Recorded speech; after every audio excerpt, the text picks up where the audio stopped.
40% মানুষ বিশ্বাস করেন পরবর্তী সরকার গঠনে বিএনপির সম্ভাবনা সবচেয়ে বেশি, আর 45.58% মানুষ মনে করে বিচার হওয়ার আগে আওয়ামী লীগকে নির্বাচনে অংশ নিতে দেয়া উচিত নয়। People's election pulse survey round 2 এর জরিপে উঠে এসেছে এমন তথ্য। বুধবার দুপুরে রাজধানীর আগারগাঁওয়ে জাতীয় আর্কাইভ ভবনে সংবাদ সম্মেলনে এই রিপোর্ট প্রকাশ করেছে গবেষণা প্রতিষ্ঠান ইনোভেশন, ব্রেইন ও ভয়েস ফর রিফর্ম।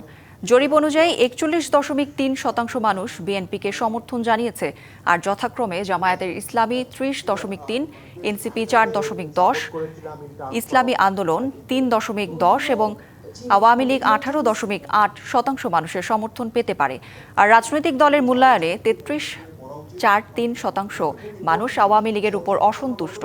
বিএনপির প্রতি এই ক্ষোভ 27.64 এবং জামায়াতের ওপর যার হার 19.74%।